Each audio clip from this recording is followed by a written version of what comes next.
to go in those levels of communication beyond cliche, beyond reporting facts, even beyond just sharing their thoughts and ideas and judgments. But Lord, may we venture into that tremulous, fearful territory of the reality of my real self, my feelings. May we grant acceptance to each other. And as we give acceptance, we grant a sense of wholeness and completeness to that person that says, I take you as you are. And as we come to know each other, we can love each other. So, Lord, thank you that you are the ultimate truth, reality, transparency, and you strip off your mask. You've never had in order to make relationship really work. Communication is the number one problem in marriage, isn't it? Two men were talking to each other, and one man said, I'm a man of few words. And the other man said, well, I'm married too. It's not always this way, but quite often, unfortunately, that communication is not what it really ought to be among couples. We mentioned this morning 5 levels of communication, and how many people never go beyond certain levels, either cliche conversation or reporting facts, and that not till you really get to the level of where you are sharing and communicating your deep feelings, whether they're negative or positive feelings, but the feelings are where you really live. And that's the part we guard. We don't often want to share with other people. I'd like to go on and apply some of these things we've said just a little more specifically to the area of marriage. And maybe some things that can help improve communication in your marriage. First of all, communication does not happen automatically. It has to be worked at. It's very difficult. And one of the problems why it's difficult in our marriage is because most of us did not have parents that communicated very well. So we have no model to follow. We don't really know that there is such a thing that exists as deep, warm, open, transparent communication.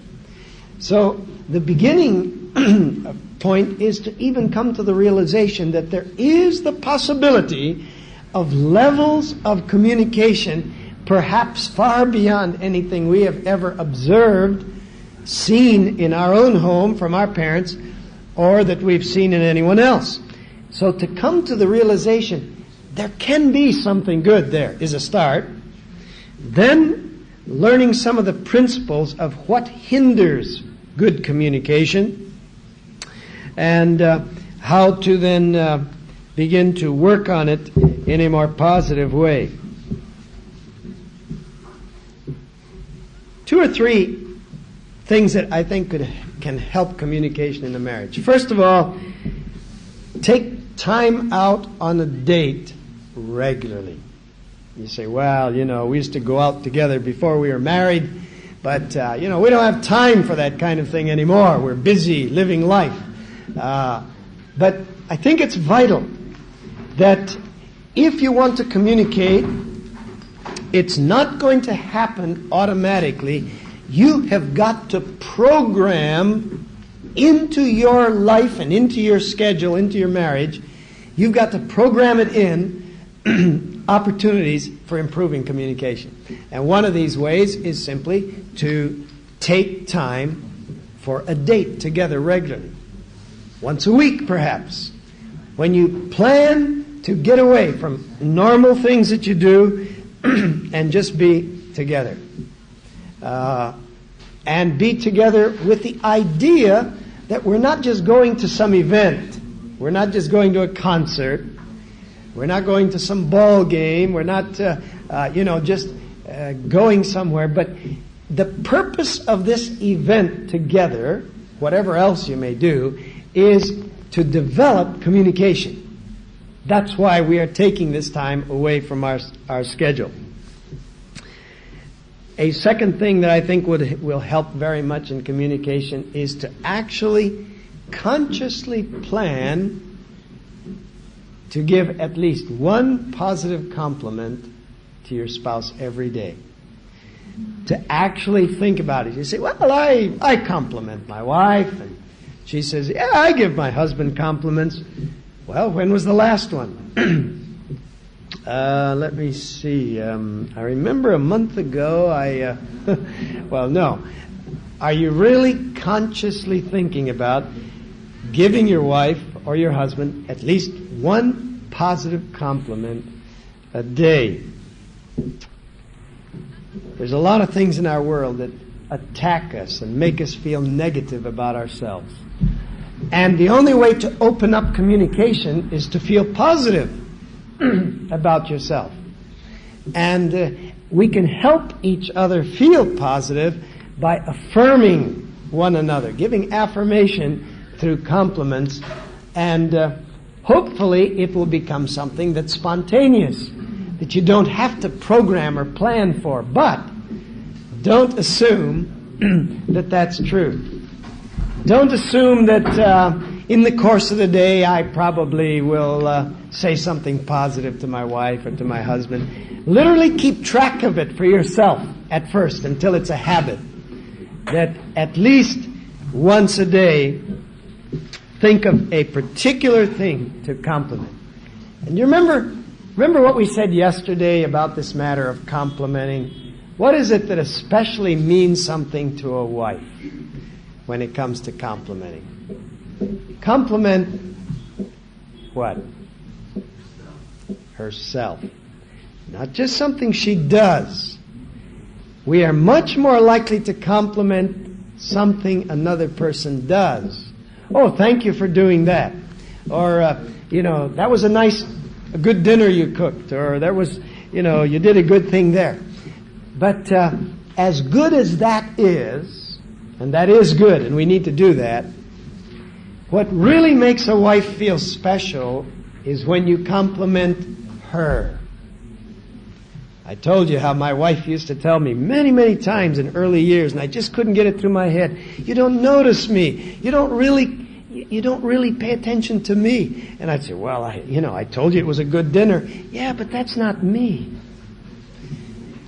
To compliment something about her. And we suggested yesterday various positive things that you might find to share. Okay, a compliment every day. And then something that can help in communication is a pledge to each other not to keep hidden any, hard feelings or problem for more than 48 hours on anything that's hurting your relationship. You say, well, why 48 hours? Sometimes a particular thing is a problem, and if you unload it immediately, you are not prepared to share it in a very helpful way. It's bothering you, and it's bothering you so much that if you communicate it now in the state of mind you're in, you're going to open a bigger wound, and it's going to cause a rupture in communication rather than help it. In other words, we've got to learn to share hurts, problems, but we've got to share them in a way that they are not threatening to the other person and becomes a wedge between you, or that becomes like an attack, which then results often in a defense from the other person, putting up a wall of defense, or a counterattack from the other person, just to protect themselves. So sometimes it may take you as long as up to 48 hours, but the trouble is, we often let it go a lot longer than that. We just sort of let little things go on. It's not always the big things, is it? It's the little things that irritate and irritate. Like, where do you squeeze the toothpaste? Huh? Some are fanatical bottom squeezers, all the way up, and they roll it tightly. And if you're like that, you can't stand it when someone picks it up and gushes it from the middle. Say, that's just not my way of doing the toothpaste tube. Well, at first you say, well, that does irritate me, but it's too small. I'm not going to say anything about it. After all, I'm a Christian. I'm very charitable. I'm this loving husband. And so you just sort of bury it, push it down. Trouble is, the next morning, you've just nicely squeezed it up, and it's all nice again. And there it is, flattened again. Oh, no. But I'm a good Christian, and I'm loving, and after all, there's a lot more important things in life than toothpaste tubes and how they're squeezed, so I'm not going to say anything about that. But it's irritating me. It's irritating me. It may go on days, weeks, months. I don't say anything. But don't think it isn't there, because any problem you don't resolve stays there and it grows. And that's the problem with repressing problems. When you repress, hold down, don't admit it, pretend it doesn't bother you, it stays there, and it will always eventually come out. And when it comes out, look out. Boom. It's usually explosion. And often it will come out in another form that you don't even recognize. It may not even be about the toothpaste tube, but that and a dozen other little things that you haven't shared openly with each other are down there gnawing away at your craw, and suddenly you can't take it anymore. One thing is the last straw, and boom, and then out it comes. And as you are exploding, you're unloading all these different things. Yeah, and by the way, you're always squeezing that toothpaste tube in the middle, and I can't stand it. And she says, I never knew that. You never told me before. I didn't know that bothered you. Listen, it's been bothering me ever since we were married. Well, why didn't you tell me? Well, I just thought it was too small. And I thought someday you'd probably change when you see me rolling it from the bottom. So, it's often little things like this. Now, the point is that if we communicate things in a way that are threatening to the other person, we're going to destroy communication. Because communication is based on acceptance, trust. I'm not going to talk with you and open up more of myself if I don't think I can trust you. And I'll build up walls around myself. Therefore,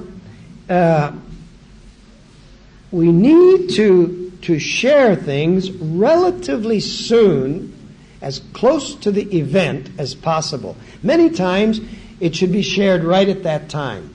But if it's something very strong and you're afraid, I'm not going to be able to share this in a very meaningful way without it exploding, you better wait and get control of it and think about how you're going to say it.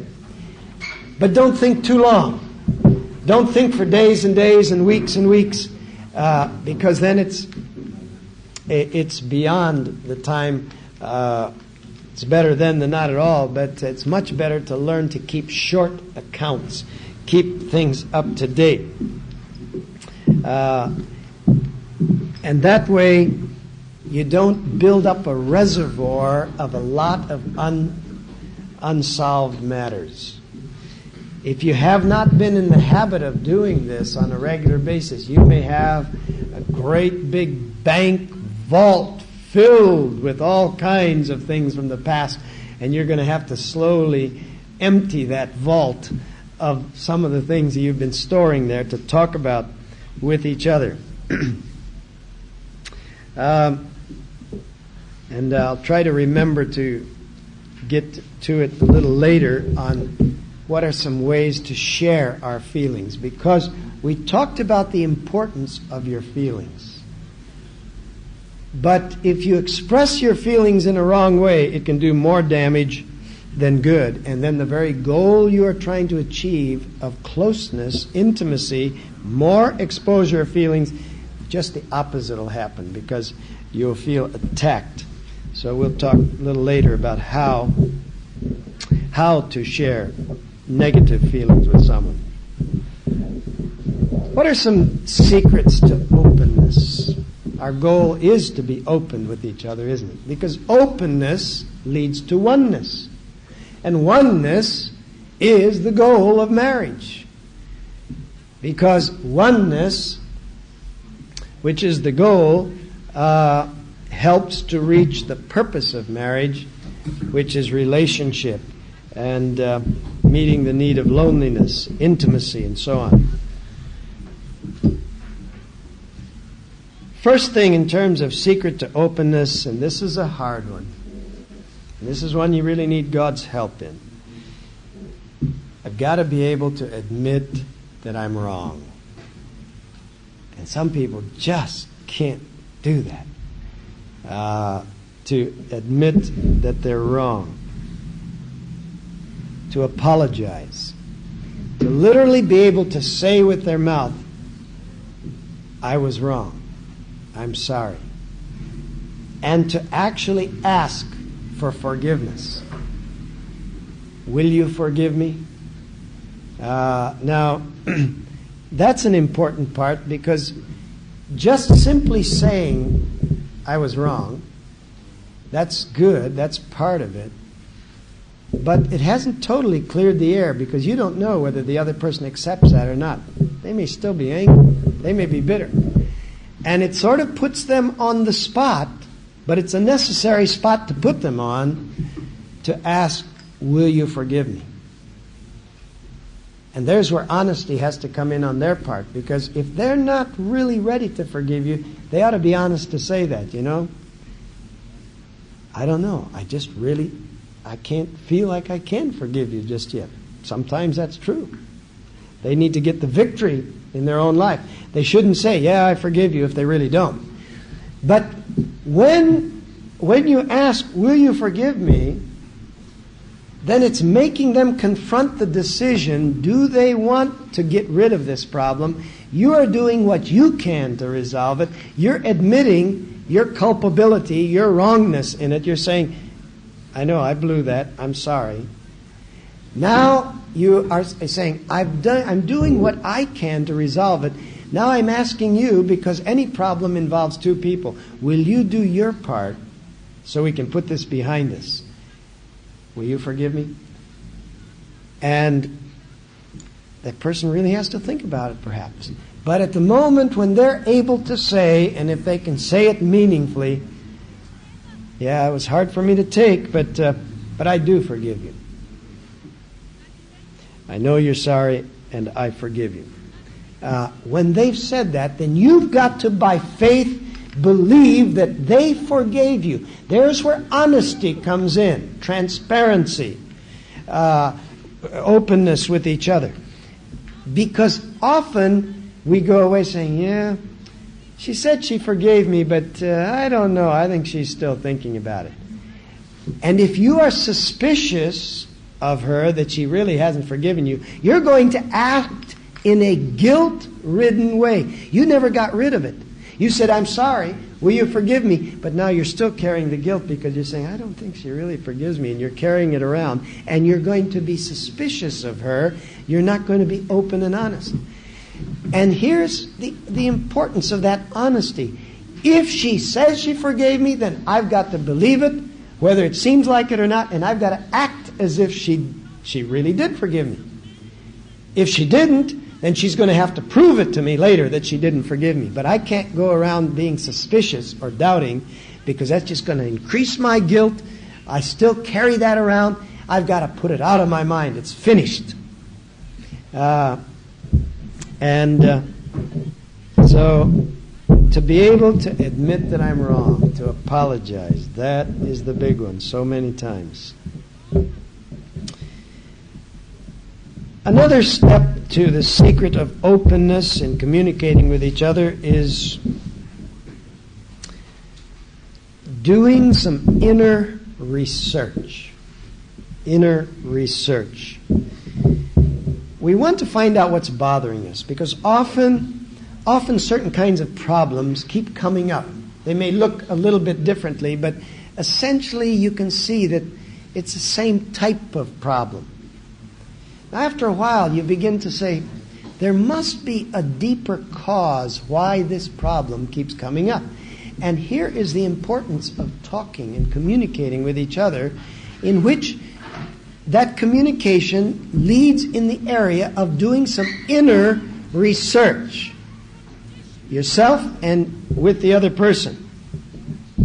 Now, first let me say, this is usually easier for a woman to do than for a man. A woman needs to tell her husband, I need you, I want to know you, I want you to know me. That's not easy for a man. And there's a couple of reasons that I'd like to share for you. I think, first of all, just the fact that by nature a woman is more oriented toward her emotions than a man. Now get me straight on this. I didn't say that a woman feels more emotions than a man. This is a misconception many people have, that women have stronger feelings than men. Men have very strong feelings. But women are more in touch with their feelings. They get to their feelings quicker. They are more consciously aware of their feelings, how deep their feelings are. They live more at that level. So it's usually, when there's a problem, it's usually the wife that will try to seek the solution first. Because she's more open to talk about it, to explore those areas. Often a man knows there's something wrong and he's bothered, but he's working more at a rational level. He hasn't gotten down to the feeling level. Doesn't mean he doesn't have feelings. They can be very strong, but because that's simply the way a woman is made, it's usually easier for her to get that. So, when we talk about doing inner research, which means exploring our feelings and how they came to be from our past, and exploring relationships with our parents, with our brothers and sisters, with our peer level friends from the past, which have given us our present feelings. That's where they came from. So things that have happened in the past. A woman is usually quicker and easier to begin to get in touch with those things and be willing to talk about it than a man.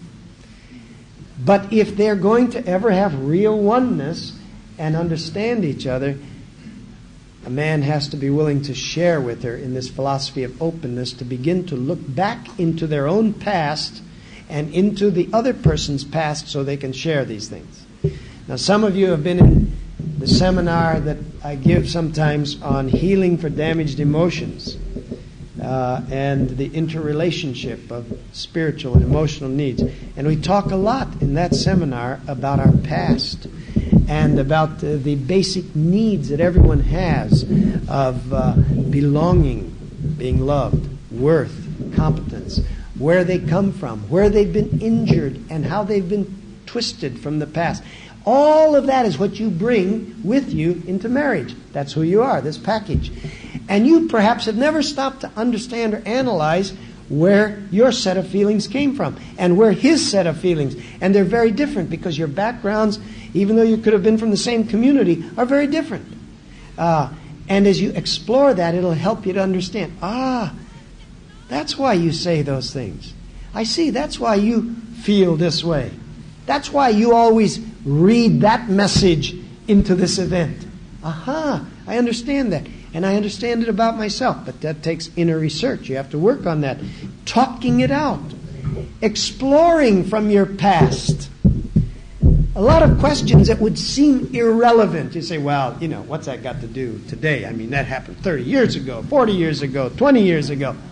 Oh, listen. It's just like the strings of a marionette. You think you are acting very independently today. You're not at all. You're very much a product of hundreds and hundreds, maybe thousands of patterned behavior habits that you have ingrained from your relationship with others, parents, brothers and sisters. And so when a certain stimulus happens, you react a certain way. Someone else reacts a different way. Why? Because that's how they were conditioned. And until you begin to see that, just like these marionettes dancing on the stage, and they look very independent, and then you get up on the front row and you realize, hey, they've got many, many strings that make them move that way. We have strings to our past. We are still trying to please our mother or our father. Years later, we don't even know it. I'll never forget being in a therapy session at the Narramore Foundation many years ago. And we were in a group session there. And this fellow who had been a missionary for 8 years in Ethiopia, big, husky fellow, and yet his wife was somewhat of a dominating person, and he was a little bit, Mr. Milquetoast. He was a big fellow, but he wasn't as dominant in his home by any means. He was somewhat dominated. But in that session, all at once, as we were talking and drawing things out, it was like somebody turned on the light. And he said, I never realized it before, but he said, all these years, all my life, I'm still trying to please my mother. He said, here I am in Ethiopia, 10,000 miles away from my mother, back in Arizona. A veteran of 8 years as a missionary. And he said, subconsciously, I realize now, I can hear her voice. She was a very demanding person, and so on. And he was subconsciously still trying to please his mother. So that the relationship between him and his wife was not a good adult-to-adult relationship. It was sort of like a mother and the big boy relationship. But they never realized what their problems were. They had to talk about those things, draw it out.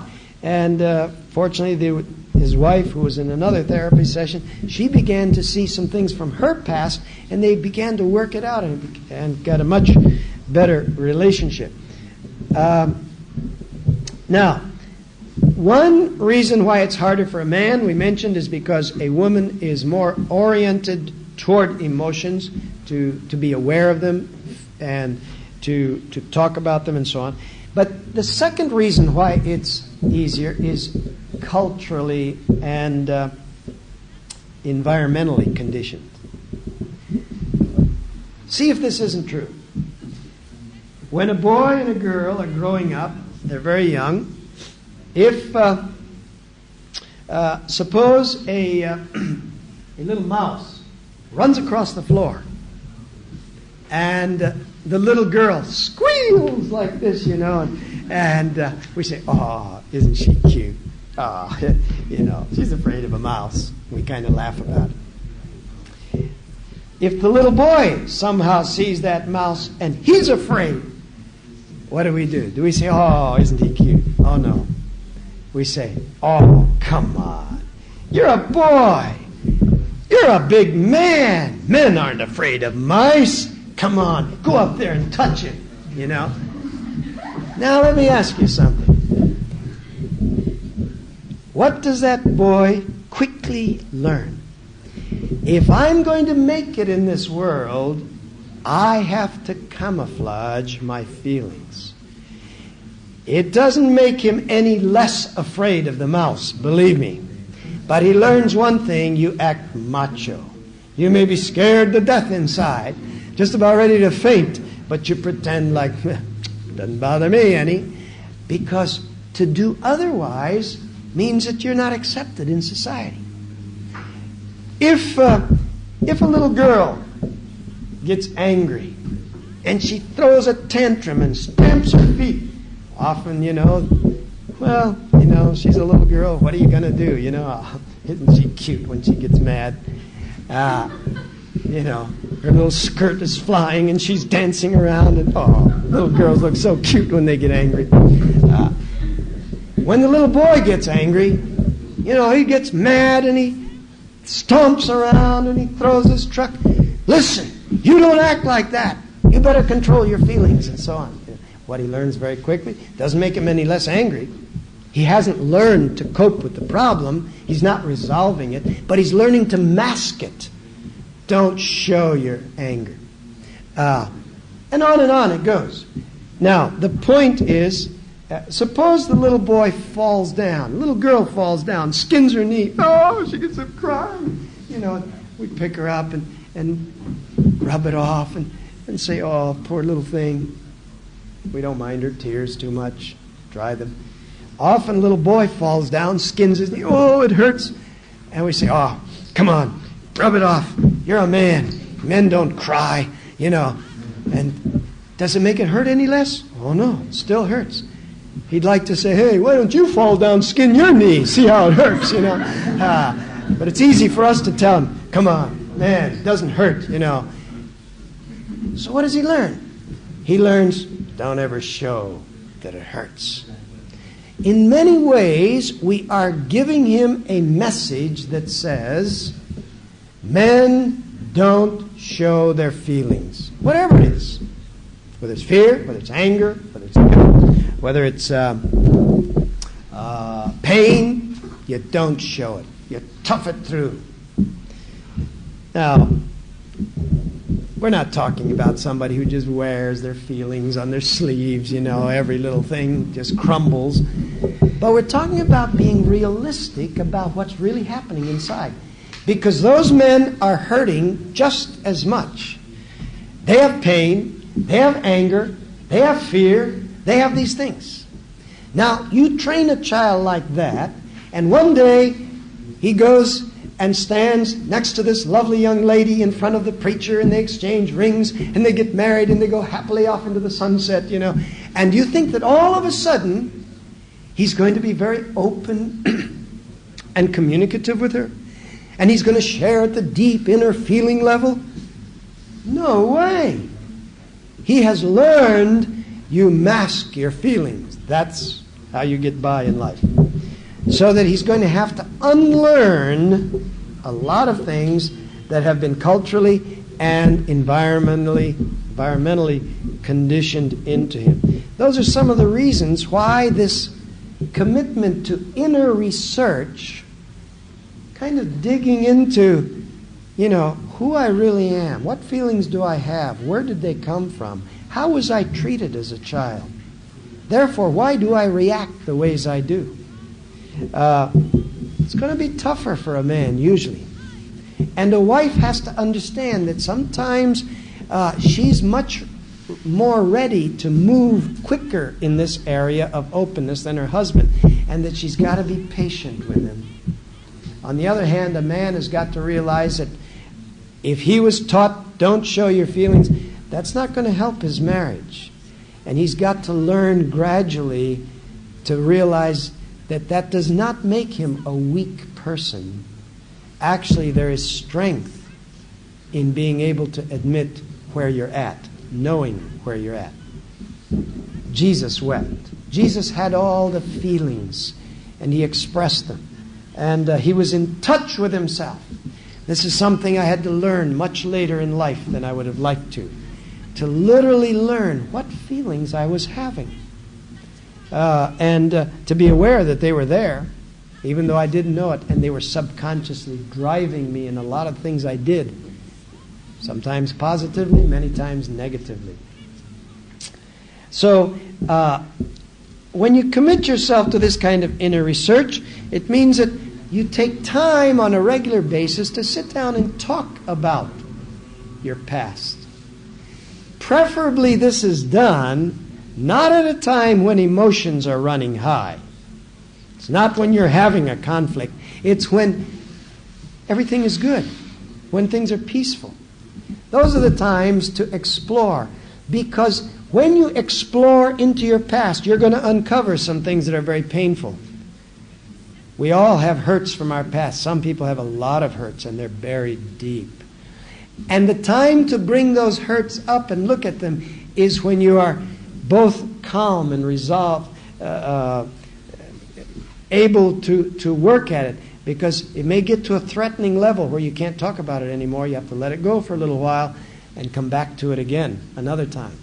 But if you try to bring up the past in times when you're already in some kind of an emotional argument or hard feelings, you'll find that you will not look at your past in an objective, honest way. You'll be defensive. Well, okay, so my father did that to me. So what? All right, so my mother used to do that. I don't think that has any effect on me now. Why do I say that? I'm being defensive. Because maybe what happened to with my mother and me, my father and me, maybe has a very big effect now. But when I'm already upset, I can't look at it objectively and get some help from it. I'm too much already threatened by this problem I'm in, so I'm going to put up walls, you see. So the time to talk about those things, but you have to plan to do it. Because when everything's going good, you don't think you need to talk about it. That's why. When things are good and, you're not upset about any problem, you think, well, let's leave that subject. We don't really want to talk about that now. Actually, you say, well, if I talk about that, I'll get more upset. But the point is, if you don't get at some of those things, then when the eruptions happen, you haven't found the clue, the reason from the past why you're doing those things. And the other person doesn't understand it. And resentments can come.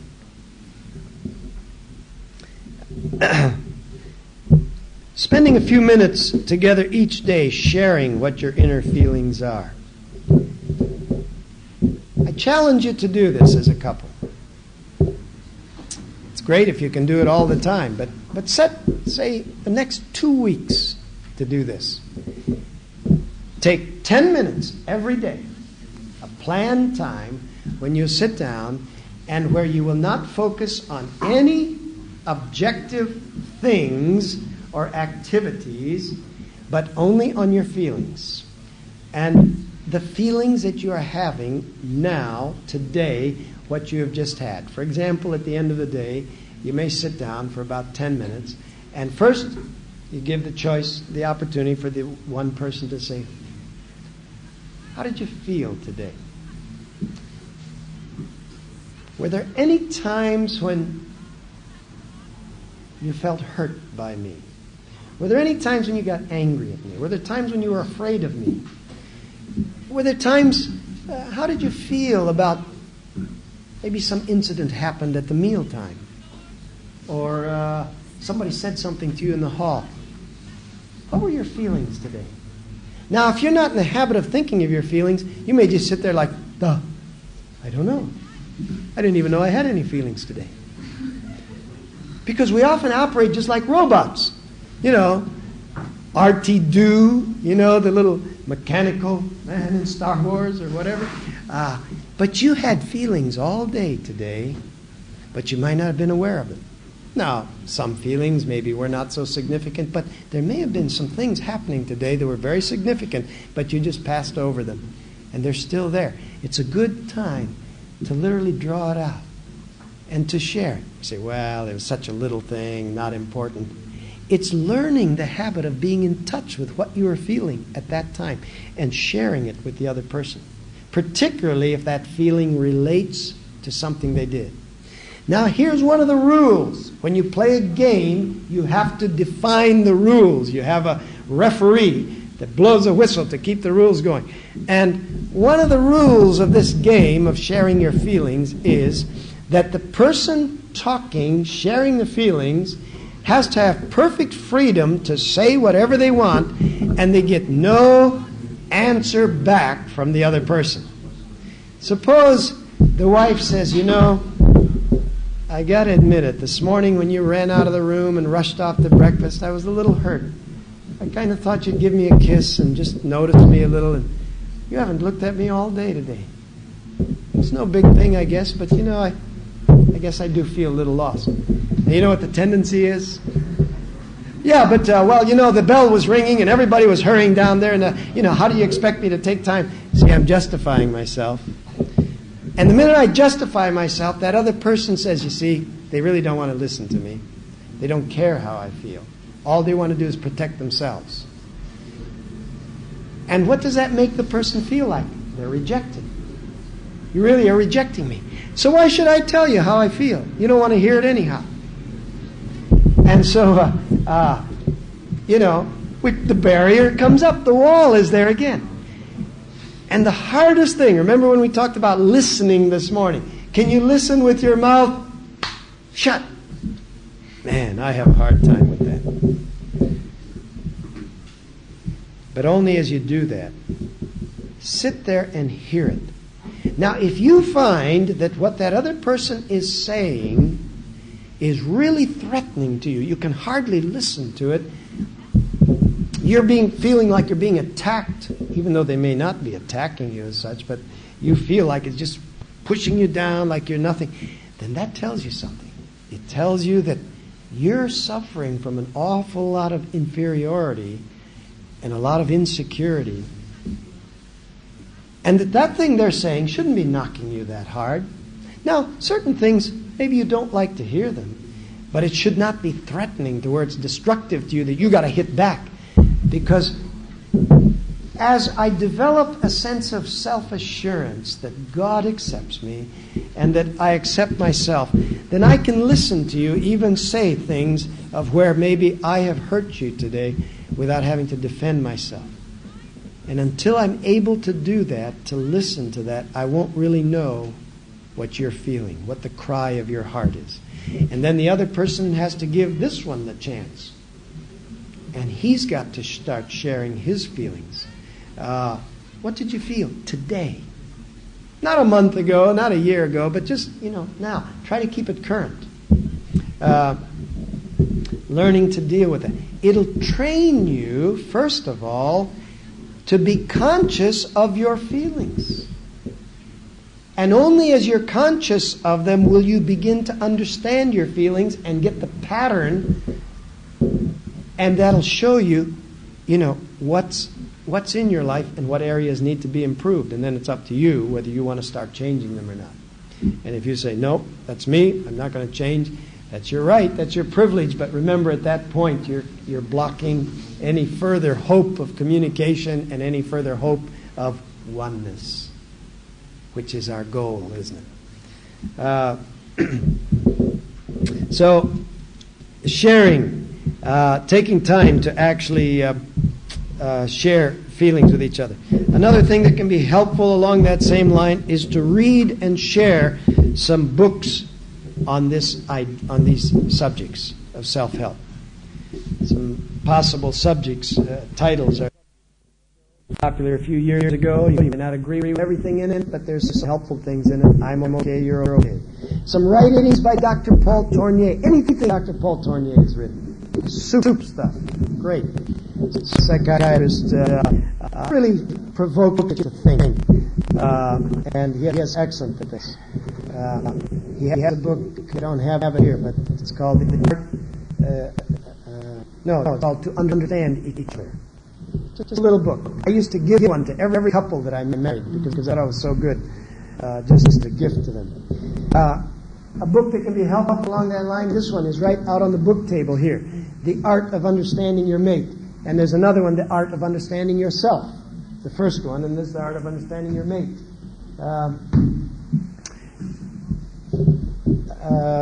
Dr. Tim LaHaye has some things. There's a lot of stuff coming out on this. Even just to start to read together those things. Not just one of you, but both, so that you're thinking along the same line. You can begin to discover. You can open up whole new worlds. I tell you, I think I had a pretty good education, and I went through college, and I went, in seminary, and I was pastored for many years, and yet I was really ignorant. I did a lot of counseling, would you believe, and I didn't even understand a lot of these things. It was like a whole new world opening up. Now, fortunately, there's a lot more being said and done these days about it, so it's an opportunity for people. But learn to get into those areas because it'll great help your marriage. When you're exploring together your past, especially think about how you were punished as a child. Because the way you were punished and the way your parents or whoever took care of you treated you in punishment will very much affect your communication today. When you did something wrong, did your parents or others simply react in a physical way? Did they get angry? Did they reject you? Did they just grab you and spank you? Or give you some quick punishment? Or did they get control of themselves first and then talk to you before they give you some physical thing that maybe hurt or remind you?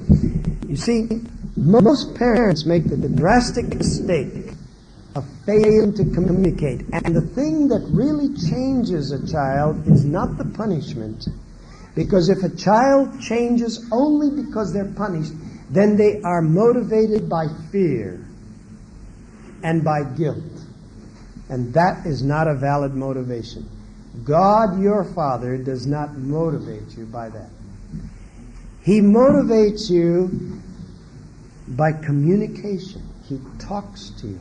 He tells you where you are wrong. Why did you do this?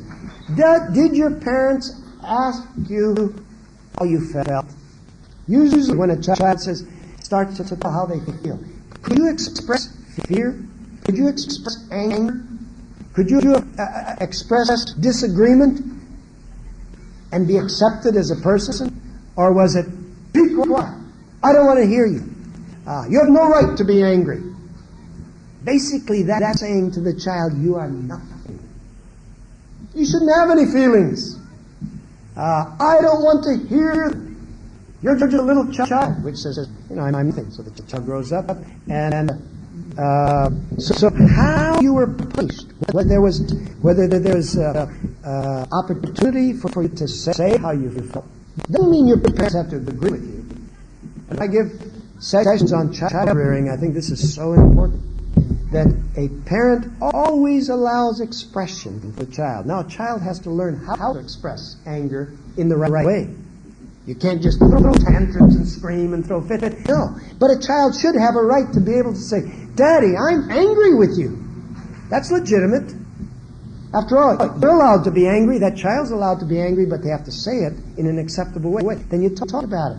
You say it, really upset with me, aren't you? Yes, I am. Maybe, what if your child said to you, I hate you? You know what those parents say? Shut up, be quiet, I don't want to hear this. You don't have a right to say I hate you. Right? What are you doing? What you are doing is you are squelching them. You're saying, repress that anger. Go to your room. So they go to their room. They're saying, I hate you, I hate you, I hate you. So you stop them from saying it. Do you think you stop them from feeling it? Someday they get married. All of that is buried inside. Believe me, there's going to be some eruptions, something coming out. And to be able to learn early in life, to be able to say, Dad, I think you're fair. I don't like this. And then for the parent to be able to talk to them and say, you really think this wasn't fair, huh? Tell me about it. What part don't you think was fair? You're really upset with me, aren't you? Yes, I am. And you know, it's amazing. When you do that, what you're doing is like pulling poison out of the person. It's like a snake that has put poison into a person. When you give them the chance to talk about it and express it, you're taking a lot of sting out. And now, even though you may have to say to the child, you're wrong, I still have to spank you because I want you to remember it. But you know what? That child will grow up not rebellious. But he will appreciate and say, sometimes I got some hard spankings, but they treated me like a person. They appreciated. They let me express myself. And when they get married later, they're going to be able to express it to each other. They'll be able to learn how to say they're angry with the other person without being destructive. Or keeping it inside and just going around moping, or taking anger out in little ways, or biting sarcasm, some humor that just cuts the other person down. That's how the anger comes out a lot of times. So as you are talking together about your past, find out how you were treated in punishment. And I'm not going to make the mistake today I did yesterday to keep you over the coffee time. We've got 2 minutes. Let's see. We can go over something real quickly here. I think it's very important to realize that we've got to have self-control in this matter of communication. In other words, don't retaliate immediately to an attack that's made on you. Maybe the other person is upset and they really attack you. And the tendency is to suddenly put up the barrier and attack back. But stop before you say anything and think about this. Could it be that they've had a really bad day? Maybe the kids have been unusually hard. Maybe something went wrong at the office. What they're saying to me, they may not mean exactly what they're saying.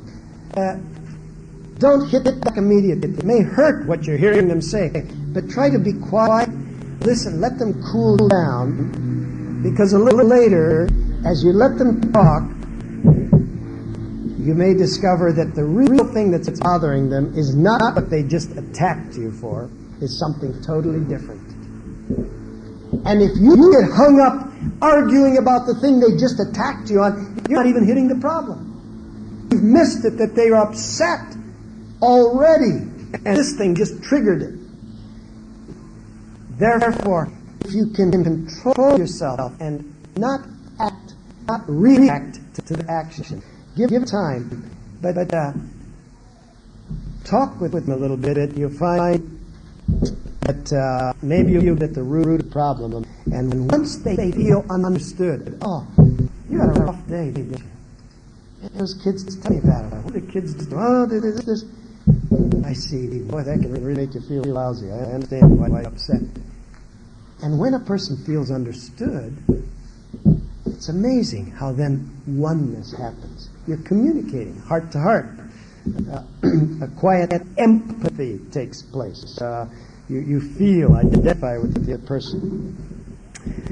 Now, guard against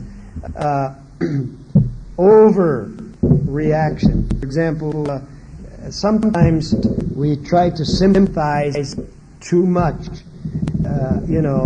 or we get preachy with the person. We say, oh, well, it's a good thing it wasn't worse than that. Or don't worry, something good will come out of it. They don't need a lecture. They don't want a sermon.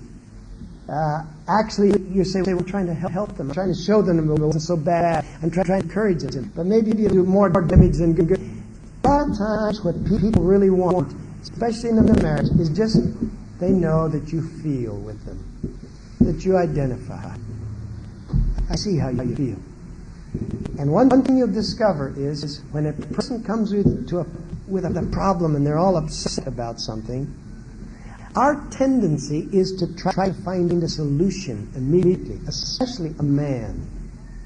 A man is more problem-solving oriented, And so when the wife comes and she's almost in tears and she's saying this, and immediately he's saying, oh, come on, it's not that bad. You have to do this. And this is the point. I know, I've missed it 100 times, 1,000 times. She's not looking for a solution from her husband. She's looking for understanding. Because when you say, now look, it's not that bad, here, you can do this and this. You know what you're saying? Well, your problem's kind of simple, really. Anybody could find an answer to it. Why didn't you see it before? We can get over it very easy. And it's saying, I'm not really that important. That's what she needs. Now, very quickly, just in concluding, there's so many other things we could share, I guess, but let me just share some differences between a man and a woman, and these are very important when it comes to communicating. First of all, a man is idea-centered, a woman is people-centered. And if you doubt that, you just look where there's a group of men standing together talking, and come up real close and listen to what they're talking about. And guess what they'll be talking about? Maybe sports, maybe politics, maybe some new project, maybe a construction job, maybe some scientific ideas. It will have to do with ideas, projects, things, you know. And over here, here's a group of girls talking. So you sneak up, you listen. What are they talking about? Oh, did you know that Susie's going to have a baby? And did you see what Joan is wearing? And I've heard a bit about Tom. People. Women are talking about people. I didn't say they were gossiping. I just said they were talking about people. Why? God made us that way, to balance each other. Now, this can be a communication problem and we don't realize it. Because the wife can babble on and on about people and say, I don't want to hear about this one anymore or that one. Who cares, Susie more? And the husband is telling her excitedly about this and that, and the wife, oh yeah. Oh, who cares about his ideas? They're way up somewhere. Get them to where we're living now, no? So the point is that men and women are different, and you need to know that. God made us that way because we need the balance of both. People-oriented, idea or thing-oriented. Another basic difference is in the form of thinking. Women think mostly in detail. They think in generalities. This is why when a woman is telling about something, she excitedly is telling her husband of all that happened to them, and she tells every little detail. Exactly when they got in the car, and when they got out, and this one took their hat, and then they forgot the purse, and this and this, and he's saying, oh, come on, get on the story. Let me hear the whole, the rest of it. He's bored with the details. And so pretty soon, he's reading the paper, and she's talking on and on. And what does that make her feel like? Alone. She's getting lonely. She doesn't want to listen to me. So you know what she does? In her loneliness, in her desperation to get him, she goes into more details. And when it doesn't work, she's defeated. She's discouraged. Women are detail-oriented. Men speak in generalities. They give big ideas. They jump from here to there. And the wife is saying, you have to fill in the gaps there. And it takes a balance of both. And this one here is perhaps one of the most important, realizing the differences in communication. That is, the very function, the purpose of speech, why we talk, is different for a man than for a woman. A man generally talks to essentially give some information. He tells somebody something, some facts. That's the basic purpose of why men usually do talk. Women use speech as a form of expressing feelings. When they talk, they may give some information, but they're not always so worried whether it's absolutely accurate or not. That's not what's important. Because what they're expressing is how they feel. For example, here's a husband and wife. They had some experience. They went on holiday last summer. So now they are having dinner with some family, and they're remembering some things. And the wife is all excitedly telling about this experience when they went from this place to the other. And she says, on that day, we got up and we drove 100 miles over to that city. And the husband breaks in and says, no, it was not 100 miles. It was 98 miles. Okay, 98 miles. And we got into that red car. It was not red. It was a blue car. Okay, blue car. To her, what difference whether it's a red car or a blue car? Who cares whether it was 98 or 100 miles?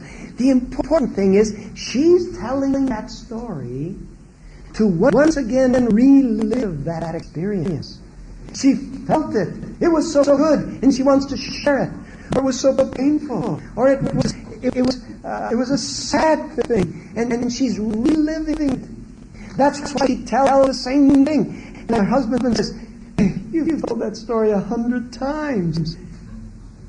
Okay, it's not that she's telling it to give him more information. She knows that he knows that story by heart. But she's getting in touch with her feelings again. That's the very purpose of communication. And unless the husband understands that, it's going to cause real problems in their communication. And the husband, of course, he's so factual. It's got to be accurate. Get it straight, and so on. And the wife is saying, "Oh, good gravy. Who cares about that?" If she doesn't understand that to him, telling something is not so much getting in touch with his feelings, it's communicating things, she's going to be turned up and upset and hurt with him. So I think it's important to recognize the differences in speech. Another difference, a conflict between their focus of interest. A man's focus of interest is generally his profession, his job. A woman's focus of attention is essentially her home. And this causes real hurts. Now, a wife had to understand that God made her husband to be the provider of the family, so he is going to feel a little differently than she. And so he's going to give a lot of attention to his work. Now, what he has to realize is that he has to be careful. He does not give all his attention in there, and that the work has priority over everything else. He's got balance. But there is that difference. Whereas the wife is going to think more of the home. And if the husband acts like home is not important, who cares what color you put on the wall? To her, it's important. And when he comes home, she say, "Honey, look at this new rug. I just think it's perfect. It just matches the curtains, and look at this." And, yeah, great, wonderful. He wipes his feet on it and moves on. And she's going, to him, a rug is to be used. Never mind whether it's purple or red or green and fits the color of the room. It's utilitarian. It's a purposeful object. And he has to recognize that if he treats her like that, she's going to be hurt. And there's going to be a wedge between. And he's got to learn that rug. Maybe it doesn't matter to him, but it does to her. He's got to begin to show understanding and an appreciation of the home. Because as I said yesterday, the home to the man, although he likes it cozy and warm and all of this, but he has his job and his home. But to the wife, the home is the extension of her being. And when you show no interest in the home, she's hurt because she's essentially feeling that you show no interest in me. Because I and my home are one. Another area of difference is in love itself.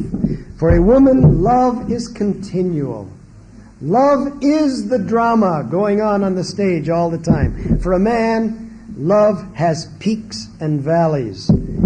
There are intermissions and impulsive, so that he can have love and his work, as we said yesterday, whereas a woman has love through her work.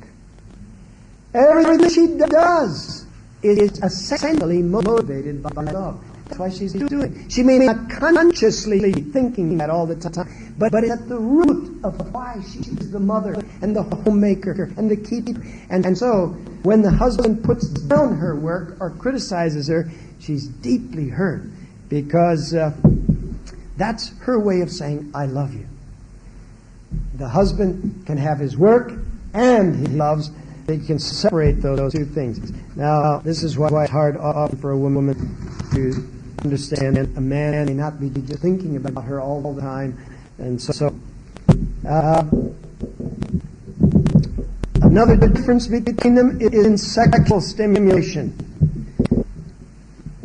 A man can be tempted sexually by other women, even though he loves his wife.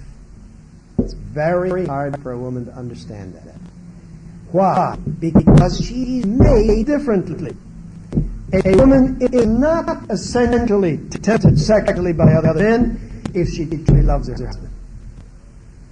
It's simply a fact that a man can love his husband a man can love his husband.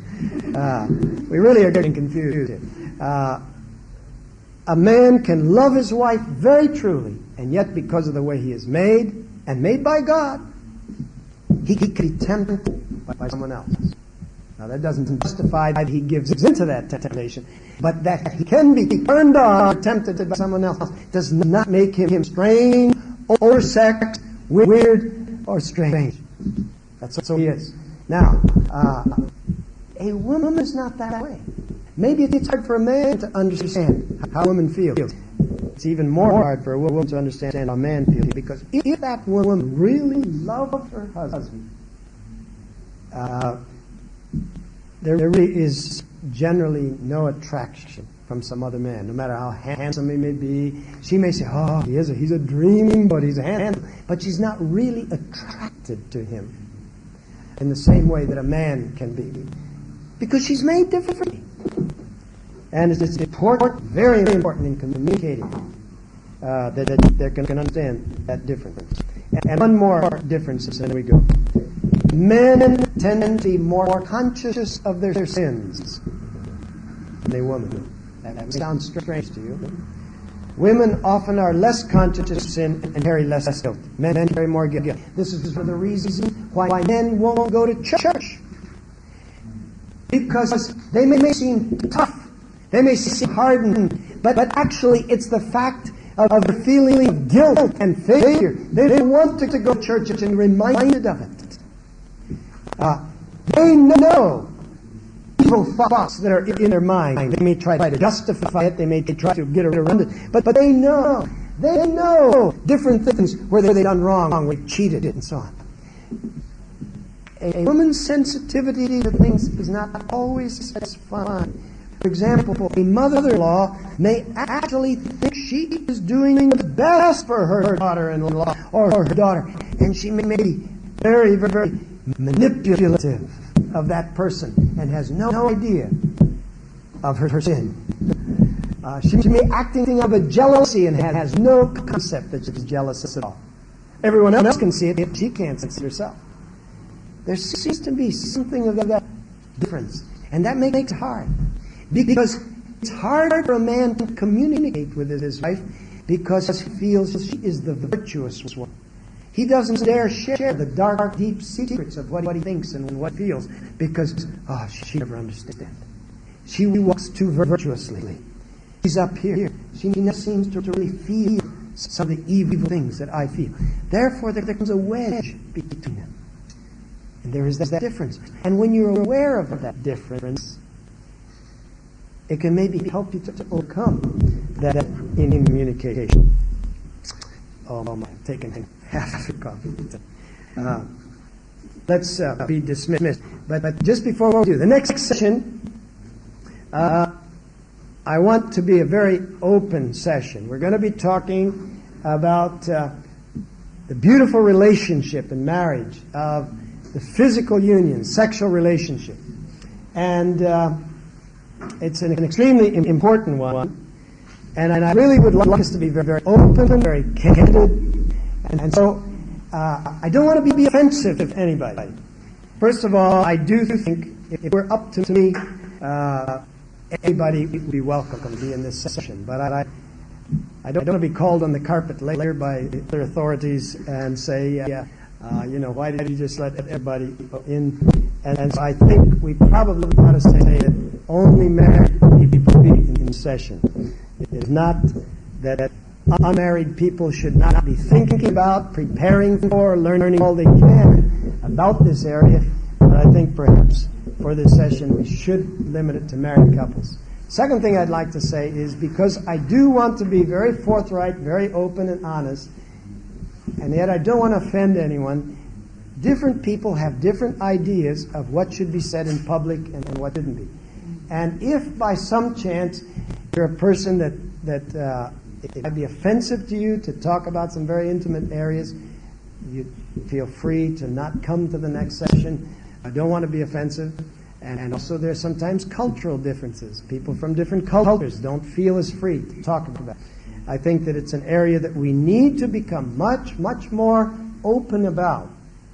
But I just want to say that so that someone doesn't come into the next session and feel uncomfortable or feel like, this isn't right, I don't want to upset anyone. I just say that we've had sessions like this in other places very profitably. Occasionally there'll be a person when they know it's going to be that kind of a thing, they don't come to it, and that's all right.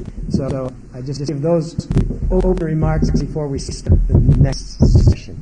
Okay, dismissed for the cocktail.